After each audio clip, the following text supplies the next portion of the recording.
and welcome to the Double Fall Podcast. Today is Friday. My name is Will. I'm here with my co-host, Coach Jeremy, and today we have the third round of Roland Garros.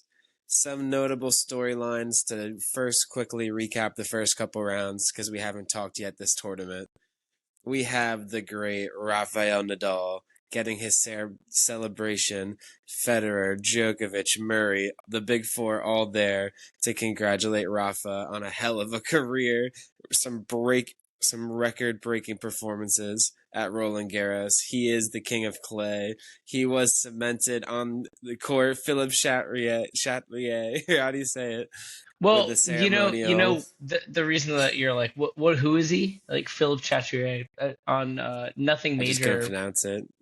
On the Nothing Major pod, they actually exposed that Philippe Chatrier was just like this French guy that his best Grand Slam results were like third round.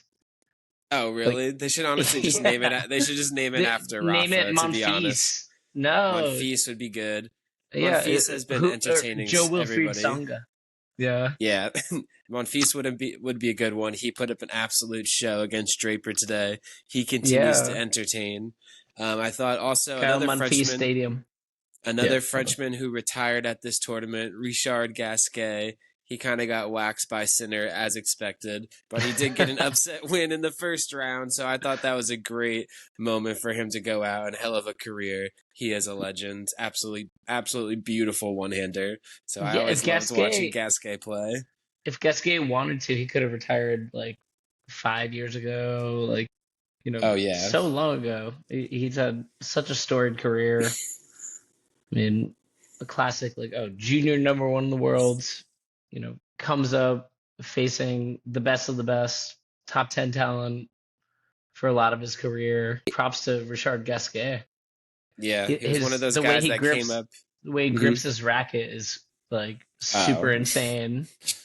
Yeah, he does it like halfway through with like leather. That's because he only uses one hand. You don't need the full grip. I don't use the top of my racket, so. No, but also like the butt of the grip is like, he was like, it might be 10 times bigger than the average. Oh yeah, he has like a backstop. So wide. There's one hand. It's nuts. It's like crazy that his backhand was always like gripped so closed, and he just like one of a kind backhands. Among one-handers especially, but just in general, like generational one-hander talent there. But then his forehand was like the opposite. Like his forehand was super like flat. Like I don't know. At least when I was watching him, that's what I saw. I thought it was crazy. Oh, he can generate a crazy amount of topspin with that one-hander. That's for sure. That's usually one of the added benefits of having that single-hander. But he was like the epitome of that. But let's get into some of the notable upsets, storylines, players we saw go out early in Roland Garros. In the first round, the 29 seed, Felix Auger-Aliassime blows a 2-love lead to Arnaldi and loses in 5 sets. A classic FAA choke job, which was kind of hard to see because, man, he was playing like lights out tennis the first 2 sets, and Arnaldi just stayed in there and grinded out that 5-set win. So that was definitely a miss for Felix.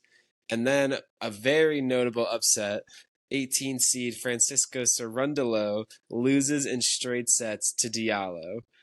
I made my draw preview show. If you want to go check out that video, I posted a little bit late, but I had Cerundolo like making the quarterfinals, beating Zverev, beating Djokovic because he was playing that kind of tennis at times this year. And on a clay court, he was definitely proven to be a top like 10-ish player on clay. So I thought the draw worked for him to have a good shot at Zverev, where he's had success in that matchup before, and then like a beater down Djokovic, where we're not really sure what we're gonna get with him. Yeah, and then Cerundolo was rock solid throughout the clay season, and he was one of the guys that, whatever his ranking is on clay, he's like 10 spots up, easy. Like definitely a threat to make the quarters, you'd think, right, of the French Open. Yeah, last year he took Djokovic to 5 sets in the round of 16. So I thought that was going to be like and he's the reason that Casper Ruud had that walkover to the semifinals. Yeah, right? Because Djokovic from that Cerundolo battle just couldn't come back and play. very true. Um, but And speaking of the walkovers, Grigor Dimitrov, unfortunately, I'm pretty sure he's retired from like 4 straight Grand Slams.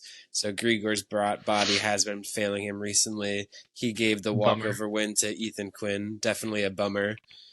And then another bummer for sure is the 11 seed, Klavidev, loses to Cam Norrie in 5 sets.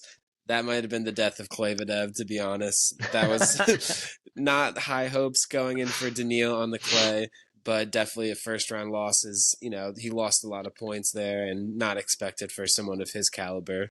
The only reason I disagree with that is I think it's more of a win for Cam Norrie to get back That's in the true. conversation than it is an L for Medvedev, because it's just like another like, what are you doing kind of loss for Medvedev, and he in his career right now seems to be at a loss. Like he's only gone down Yes, for the he's last outside the like top 10. 2 years. Yeah, like since Alcaraz and Sinner and that generation has entered the fray, Medvedev's like, what am I supposed to do? Like he modeled his game to be like Djokovic, or and Djokovic, of course, is in a league of his own, but the way that whole generation plays is different from the Yeah. Musetti, Alcaraz, Sinner, Runa. Yeah, And the list goes Fees, on. Like so many people. Fonseca, like I could Mensik, Feast, like these Monsek, and guys are, Mensek are like yeah, slightly after them, and it's like, oh my god.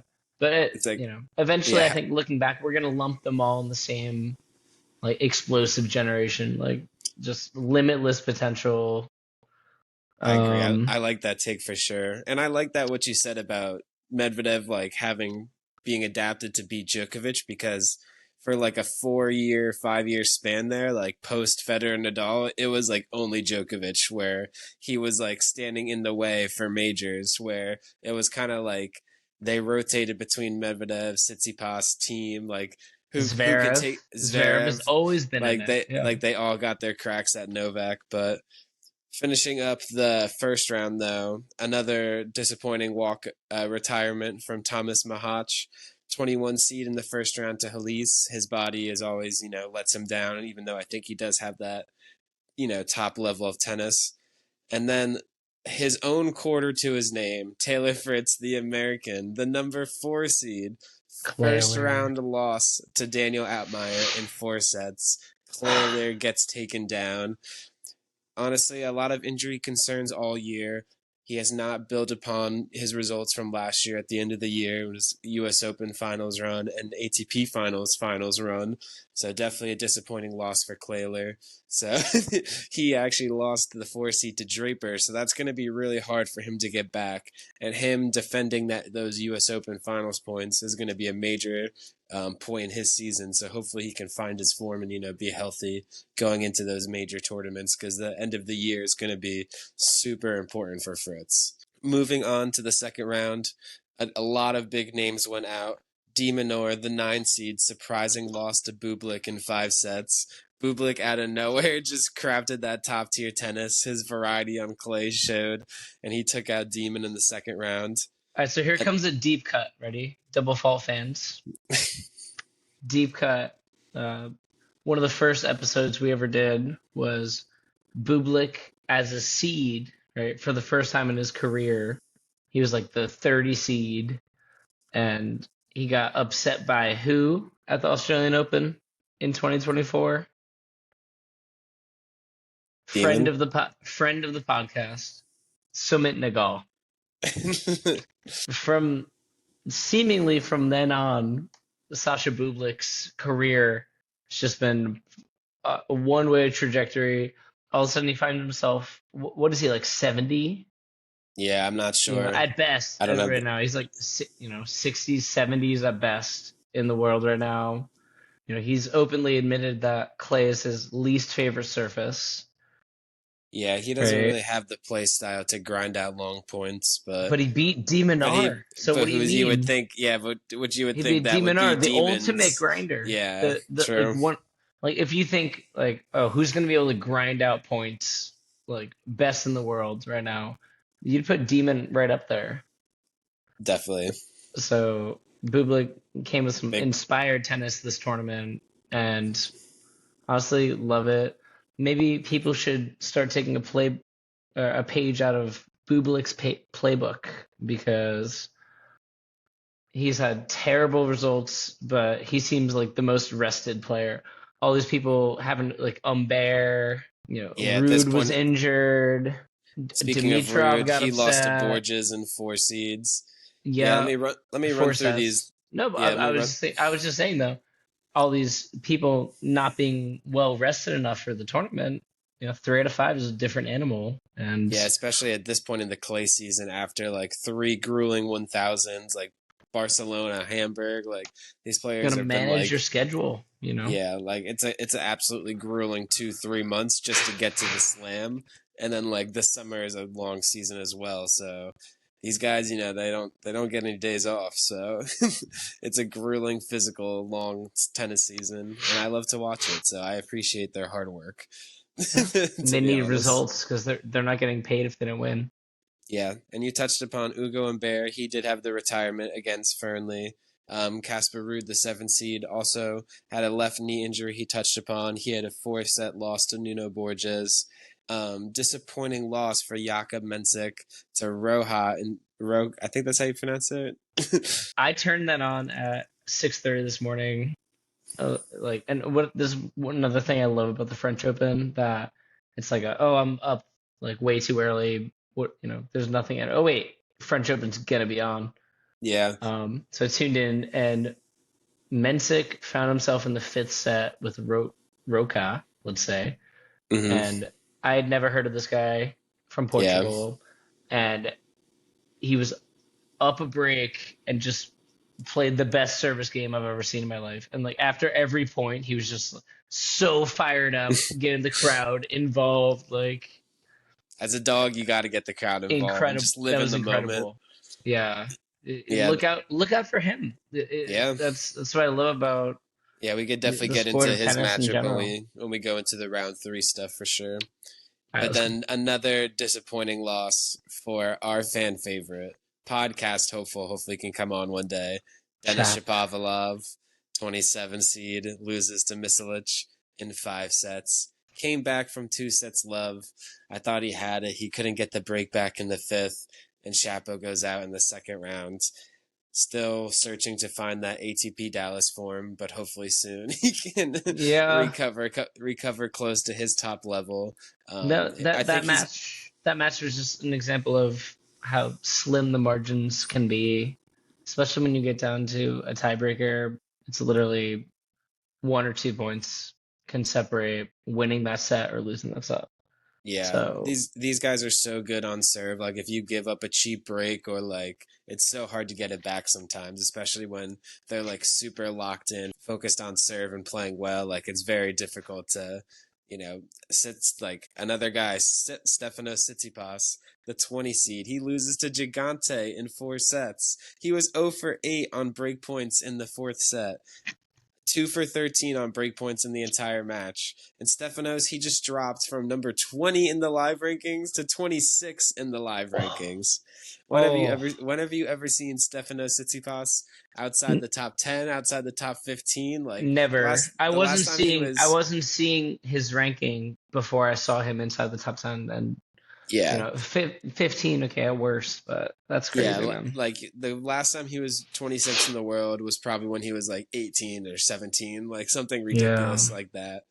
Definitely a disappointing loss, especially at Roland Garros, like former finalist here. This is a place where Stefanos is, his tennis usually shines, but has been a down year overall for him, and he just lost a lot of points this clay season. So it's going to be But you know real what? interesting to see how he rebounds. I think silver lining for Tsitsipas though, like yes, clay is his best surface. Some would, portend, but I think clay is the most like volatile surface. Like the most upsets tend to happen on clay Yeah, because agreed. it's such a leveling, like all these like Hurkacz Fonseca, for instance. Not that Fonseca can't bomb his serve, but I saw multiple points that Hurkacz hit a 135 bomb like up the tee, and it slowed down just enough that Fonseca got it back in play. And not even that Fonseca is one of the, renowned as the best returner or anything, at least yet. But like, on the fast hard court, that point's over. Yeah, I agree. Like it's less dependent on the serve. It's longer rallies, so it's like who wins. And this. GMP was forced to grind out his first win at Roland Garros in his 3 tries. So good on that. But this is definitely not the service for GMP because he's agreed. He's a serve bot, not a rally bot. Yeah, agreed. Definitely just we always want to root for GMP if he can break tennis open, if he figures it out, but he could do it. No, I think that grass is going to be his best surface. He's totally built for grass. GMP is going to, in the 3-week grass season, like I don't know exactly how long it is, but it seems like it's like 3 weeks long. It's literally like a month. Yeah. I think there's like 2 or 3 grass tournaments. So before Wimbledon, so that's awesome. But he can eat up some points there.